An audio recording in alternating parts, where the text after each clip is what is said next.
Hey, what's up, blue collar business owner? Welcome back to the Blue Collar Prosperity Podcast. I'm your host, Paul Masco, where we focus on helping guide you to have a prosperous blue collar business. Today, we have with us Alden. She is a seasoned small business strategist and marketer with over 15 years of experience specializing in the trades and home service industry. She dedicates her expertise to helping small business owners break through growth barriers and claim a larger share of the market. As a pumpkin plan strategist and StoryBrand certified guide, Ali uses proven strategies for scaling small businesses, identifying untapped opportunities, and creating a distinctive market presence. So that is Ali Alden. Welcome. Thank you so much for being here. What is going on today? Oh, I just cranking away. It's been a busy week and I've been out, just connecting with other business owners and building, some strategic partners and keeping things growing.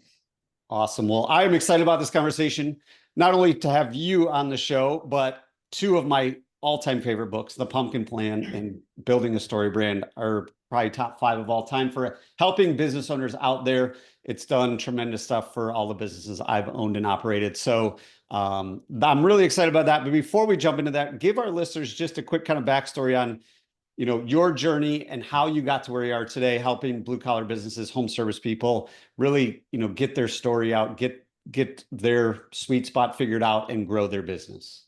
Sure. Yeah. It's funny because I always say that the way that my career kind of evolved is almost backwards in that I originally started as a brand designer. So my roots are in brand design, and I focused on working with small businesses, a lot of them in the trades and home service industry. And I would help them with differentiating their business visually out in the market. And just kind of over time that evolved, because what I saw was that, branding could do a great deal for a small business and helping them to make their mark and stand out among their competitors. But I started to see again and again, I'd be sitting across the table from these blue collar business owners and these other small business owners. And I just saw kind of the same patterns in that even though they were well branded and they had some nicely wrapped trucks, they were still facing a lot of the same problems on the inside of the business. And so that was where I got curious, because I always had a passion for the business itself, and that I wanted the business overall to be healthy, and I wanted to see my clients succeed. And so that was where I kind of started on my journey, was that after being a brand strategist and a brand designer for a number of years, I really was looking into what is the strategy behind that. So that was when I looked into StoryBrand. I got exposed to StoryBrand, and StoryBrand taught me about the power of messaging and how I could combine that with what I was doing in branding. And then it helped to remove some of those barriers, but it wasn't quite enough. And then that was when I continued the search and came across The Pumpkin Plan by Mike Michalowicz. And when I read that book, it was like this giant light bulb went on in my head. And I said, oh my gosh, this is it. This is what I've been missing. This is what my clients have been missing. This is the puzzle right here. And so that's kind of the pattern. And I say that it's backwards because now I actually kind of deliver that process backwards. And that I learned that you really need to find your sweet spot, which is what the Pumpkin Plan talks about, from Mike Michalowicz. You need to find your sweet spot in the marketplace, and then develop your message, and then develop your brand. And so even though I sort of learned it, what I would say backwards, I now deliver it. Backwards again. Yeah. Perfect. So let's dive into that. And for the listeners out there that haven't read The Pumpkin Plan or haven't read Building a Story Brand, what is the Pumpkin Plan and how can our trade businesses use it? Okay, so to boil it down, the Pumpkin Plan is all about figuring out where your place is in the market. And this is especially applicable to businesses in the trades and home services, because What happens is that usually the person starting the business, whether they're, HVAC tech or a plumber or a painter, whatever type of business they have, they left their boss because they're like, my boss is a jerk. I don't want to do this anymore. Or they went, I want to be my own boss and I want to start my own thing. And, I don't want anyone telling me what to do. And that, which is a totally normal place to start. But then what happens is they go, okay, well, I'm an HVAC tech, or I'm a plumber, or whatever my specialty is, my trade is. And now what is everyone else doing, right? So it's very natural to think, I'm going to start a plumbing business, an electrical business, an HVAC business, and kind of, see, well, what's out there and sort of do what they do. But the problem with that is that those markets are pretty flooded. I mean, across the board, I would say for trades and home services, there's a lot of competition. It's just how it is. And so what the pumpkin plan is it's helping you figure out where your place is in the market and how you can really kind of find your nice little niche in the market and build on that. And so it uses a process that, if you can imagine, if you're just listening to it, then I'll just kind of describe it. But if you can imagine a Venn diagram, it is 3 circles that are kind of overlapping. Okay. And if you're watching the video, you can actually see there's an example of this behind me on my wall. So anyway, so it's 3 circles, and those 3 circles are made up of your top clients, your unique offering, and your systems. And it's where all 3 of those things overlap that we call your sweet spot in the marketplace. And so one of the things, like I was saying, sort of the knee-jerk reaction when you first start a business in, especially in the trades and home services, is I have this specialty or this skill. Now I can apply it to kind of anyone and everything, right? Like if I'm an electrician, for example, you could do residential electrical, you could do commercial. And even within that, there are a lot of different specialties, right? You could be the guy who does panel upgrades and lighting. You could also be the guy who's working on the electrical for, controls on a conveyor belt, or, you specialize in manufacturing facilities, right? So there's a lot of range when it comes to what you can do. And I would say that one of the biggest mistakes I see businesses in the trades making is kind of serving everyone everything. And so the idea with the sweet spot is when you can identify those 3 key things, being your top clients, your unique offering, and your systems, then you can identify a niche in that industry and avoid kind of the trap of being too broad. Yeah. And I think that's a trap we fall into when we start any business. We just say yes to everything, right? It's like, we need revenue in the door. We just quit our job. Our spouse is really nervous, or we got to do this. So it's like, let's do some residential. Let's do some commercial. Let's do some industrial. Let's do some new construction. We'll do a little bit of service, and we do a little bit of everything. And we don't love any of it because we can't focus on the thing that we're probably actually good at. So, when you talk about that, it is so true, because there is something that we love doing. And you probably see it every day. I usually see it as a scarcity mindset of like, well, I can't say no to everything, but what I really want to do, there's not enough of that out there. So what do you tell your clients when they tell you that? Because I'm sure you hear it a lot of, well, I can't just start saying no to everything. What do you tell those clients? Yeah, well, and it's not even just a black and white kind of like start now, drop everything process. It's a transition, right? So I help them first kind of identify what that is, so that you're certain that, where your revenue is coming from, like there's opportunity in that market, and it's a market that you serve especially well, right? But what I tell them, is like, it's normal when you're first starting in business to kind of try some things out. And if you're not, if you're still kind of exploring, like that's okay when you're new in business, but you will hit a point where it's going to burn you out.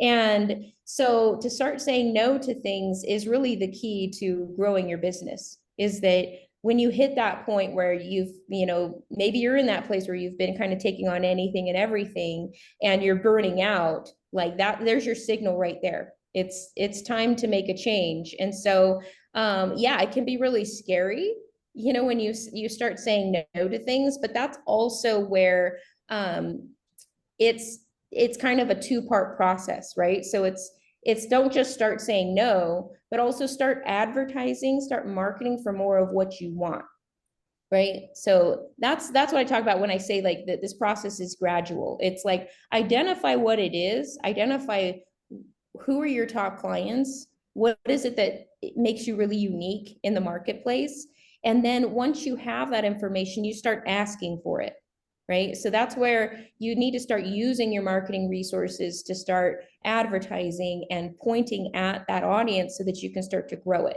And so that's one of the big misconceptions, that when I say, okay, well, you got to, find your place in the market, and then, yeah, you got to start saying no, that, okay, I'll just start saying no, and then, I have no business. It's like, well, like push the brakes. Okay. So it's not just starting to say no, it's in tandem with starting to ask for and seek more of what you want and start positioning your business in that direction. Yeah, and I think that's the key, and we can kind of get into that next step here in a second. Of now that we know what, who our top clients are, who do we love working with? I know in the book, Mike Michalowicz talks about crush or cringe, whereas like if somebody calls you and it's your client, if you like ignore it, don't want to answer it, it's a really good signal of I probably don't want to do business with these people. So if you know who your top client is, what your unique offering is, and what your systems are, that'll at least start to build exactly what type of business you want to build. And then we can kind of get into the messaging, because I see, where a lot of business owners get stuck too is when they do a little bit of everything, they can't really start to hire anybody, because in their mind it's like, well, I'm the only one that can do 17 different types of plumbing or 17 different types of electrical work. Whereas if we narrow it down to a couple, it makes it a lot easier to start to hire. So what do you see, as they're going through this growth process? What are some of the biggest things that are getting in the way where business owners are struggling to grow? Right. So, and it really, it all does still come down to that sweet spot. And let me explain why. Because basically, when you're serving too many types of audiences, too many types of services, what happens is that now you have, like, if you imagine them as like different SKUs in your business, like each different type of service you offer is a different SKU, and each audience that you offer is a different type of SKU. Well, now you've got to create systems for that service. And so you're writing SOPs for all of those different, hopefully writing SOPs for all those different services, or figuring out how to accommodate them or work them into your CRM or work them into, whatever your technology stack is. And in addition, those are all individual learning curves, right? So usually the business owner themselves is very diverse because they've been in it. They know how to do all of these different job types, right? Like they can, you're a plumber, you can do everything from a leaky faucet, and unclogging a toilet, to maybe even complicated radiant heat systems, right? So they've been in it. They know how to do a large range of services, but when it comes down to hiring other people who know how to do those, and that's where they struggle to scale, right? That's where you find yourself not being able to grow, because not only are you trying to create operations and systems around each of these services, but now you're trying to bring other techs or, employees in to learn all of those different services. And most people just aren't that diverse in their skill set. So it's just adding more layers of complication, which means it takes more time. And that's, ultimately why you'll struggle to scale. For sure. So let's kind of pretend we're a company. Now we've figured it out. We've got our sweet spot dialed in. We're starting, to really get that figured out. But now we need to kind of build that story brand per se, because using your journey, you kind of did it backwards, and now you're doing it. Hey, let's first figure out a sweet spot. Then let's figure out the messaging. Then let's go build the brand. When it comes time to start building that messaging and talking to our ideal customer and all that, what are some of the things that you see work, don't work? Kind of give our listeners an insight into how that process even gets started. Yeah. So after getting clear about where your sweet spot is, and especially who your top clients are, then you can speak specifically to that person. So for example, if you found that you do really well with let me think of an example. You work really well with maybe elderly clients. And say you're a handyman, right? You're a handyman and you work really well with elderly clients, right? That's going to give you a lot more focus. And once we can identify that, now we're going to be looking at what does that subset need? What do those clients need? So if I'm elderly, what's going to appeal to me over, maybe someone who's able to do some of these things around the house themselves? Well, it's probably safety, or just not having to, risk it, or maybe I'm just, I don't have anyone to help me with those services. So now we can be a little bit more specific around what their problems are. So, well, you have little repairs that need to be made around the house, but you either don't know how to make those repairs, or it's dangerous to get on a step ladder, right? Like, we can help you with that. So you can see right there, even just change, like getting a little bit more focus on who we're talking to gives you a little bit more specification on the problem. So once we've identified that sweet spot, and I mean, knowing who your top clients are and what your unique offering is, then the process is, how do we communicate that to your audience, right? And so what StoryBrand teaches, and so just for anyone who doesn't know what StoryBrand is, so StoryBrand is, it's a book written by Donald Miller, and it basically is a 7-part process that uses the power of story to construct your marketing message. And so the power of story, the reason why they use story in StoryBrand is because story is one of the most powerful tools when it comes to helping people not only remember your message, but also stay tuned. So story is something that when you invite people into it, it retains their attention. So that's the idea with StoryBrand, is that it's using the power of story. But one of the main tenets in StoryBrand is that it focuses on making the customer the hero. And so now this is sort of a paradigm shift. Okay, so something that, especially when you're in the trades, right? Like, what did you go to school for? What did you do training for? You went to training to replace or repair ACs, or, to repair plumbing, or to do, electrical work. Like, probably you didn't go to school for marketing and to learn how to, be a copywriter, right? But that's, the power of words is so important in the way that you communicate your business to your market. And so the idea with StoryBrand is that you're actually kind of using a formula to break it down. And what happens is, usually when you start a business, or when you're starting to market a business, what you think is, okay, I've started my painting business, right? Like, I need to be impressive. I need to really share, like, that I'm trustworthy and I'm skilled and I do a really good job, so that people will like me and they'll work with me. So that's usually people's approach to, to their marketing, or to talking about their business, is that they kind of make themselves the hero, in that they're saying, oh, well, look at my reputation. Look at all these jobs I did. Oh, I've had my company. We've been around since 2017, and I have experience in this, that, or the other. And what StoryBrand teaches is that you actually need to stop talking about yourself and making yourself the hero, and make your customer the hero of the story.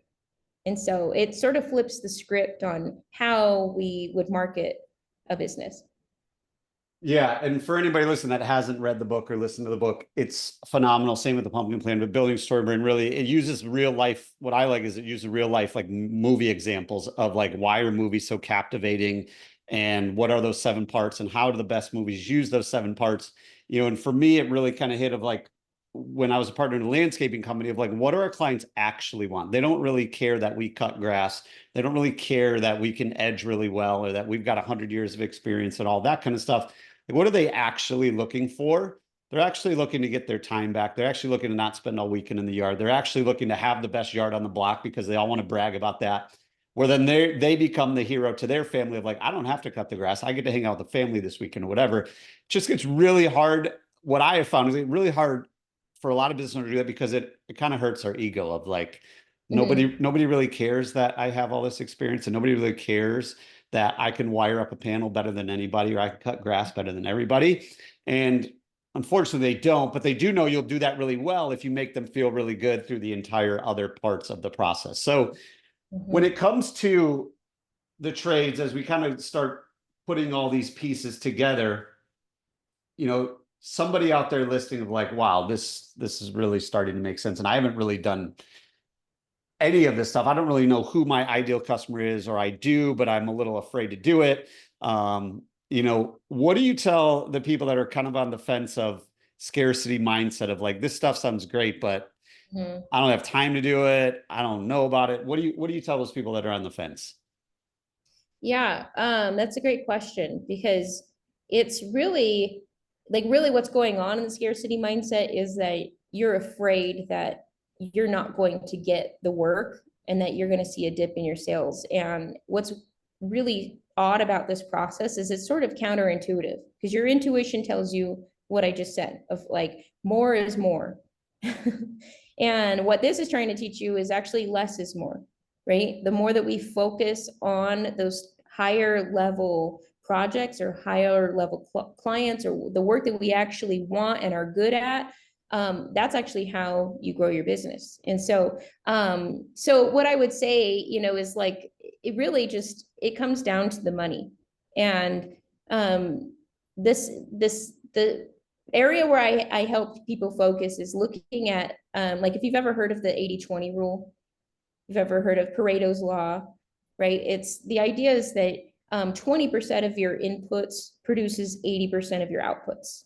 And it's 100% true in business, is that usually your top 20% of your clients or your customers are actually producing 80% of your actual revenue.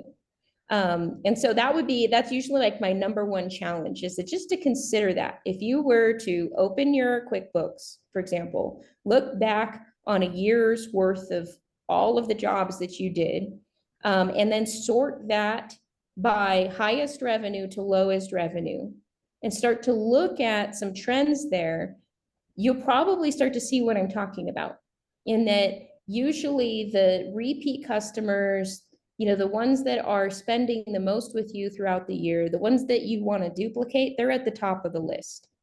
And that's where you need to be focusing, is because those are the people who are actually kind of paying the bills.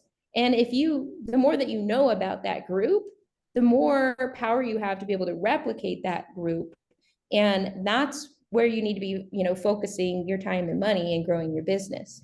And the opposite is true. If you look at the bottom of that list, the bottom 20% is usually causing 80% of your headaches and your problems. And so it's looking at the bottom of that list and going, all right, what are some trends here, right? What are they buying? What are the services that they're buying continually? Are they, buying the lowest level? Are there repeat purchases? Are they coming back for more? Are they referring others? Chances are no. Chances are you're not getting a lot of activity, and you're getting a lot of onesies, twosies, kind of down at the bottom of that list. And so that's what I say is, like, if you don't believe in the theory or the process, just look at the money. That is true. And the numbers don't lie. And I think this is a perfect kind of, normally what I do at the end is say, what's one thing we can do within the next day to help move our business forward? You just gave them the first step. Go to your QuickBooks, go to your service titan, go to your job or whatever it is, and run that report. And you'll probably notice people who are spending the most money with you those are the type of customers you want more of, and the people at the bottom aren't. So with that information, since I have read the book, I'm going to throw this back to you because I think this is step 2. Once we've done that, in the pumpkin plan, what do we do with that information? What kind of questions, what kind of conversations do we have with those top customers so we can start to duplicate them? I think this will really kind of turn the light bulb on and give some people really actionable advice to take next. Oh, sure. So after you've done that process, looking at your top and your bottom, then it would be looking at what are the patterns that you're seeing, again, in what services are they buying, but what are the patterns in their demographics? So are you working in similar zip codes? Are you seeing similarities in age or gender? Are you seeing similarities in, maybe what problems or needs that they have? and really it'll start to tell a story about who these people really are. And then the next process is, now that you've kind of painted a picture, it would be picking out some names on that list. And usually those are some of your best people. Those are your best clients or customers. And you can take it a step further by asking them what their wish would be of, so we do wish list interviews, and I'll give just a little bit of a preview. It's a little bit more involved than what I'm about to share. But with the wish list interviews, what you're doing is you're, collecting those names of those top people. You're saying, if I could duplicate these people, it would be incredible. And then you're actually interviewing them to ask questions like, if you could have anything from my business, what would it be? Or if you could tweak or change anything from businesses like mine, what would it be? You can ask them questions like, if you're looking for services like mine, where would you look? If you were trying to buy, painting services or plumbing, or where would you look? And that starts to give you a little bit of an idea into how they think and where they would be shopping for your services, and what's going to sway them to working with someone like you versus your competitor. Love it. And all of that flows right in. Everybody listen, that flows right into then what is your messaging, right? So now you know exactly who they are, what do they like to do, where do they spend their time, where do they look for services, what are they trying to avoid when looking for contractors, all the things. So encourage everybody out there, check out the books, get started. Allie just gave you basically the first two steps that you can just go and start doing, so you can really figure out what that sweet spot is. Allie Alden, thanks again for coming on the show, sharing your journey and providing a ton of actionable advice and wisdom for all the blue collar business owners out there as we continue on this journey to prosperity. But before we sign off, where can our listeners go to keep in touch with you, and if they're interested in learning more about you, your services, and what you offer? Yeah, so that's great. If you want to go to alliealden.com, that's my website. If you want to get some more information specifically about the sweet spot, I'll also include a worksheet and activity. So you can find that at alliealden.com /sweet spot. And I'm going to upload a worksheet there that'll kind of get you started. Perfect. Well, thank you so much for that. Guys out there, Allie is A-L-I, Alden is ALDEN.com /sweet spot. Allie, thanks again for coming on the show today. Really appreciate it. Yeah, thanks, Paul.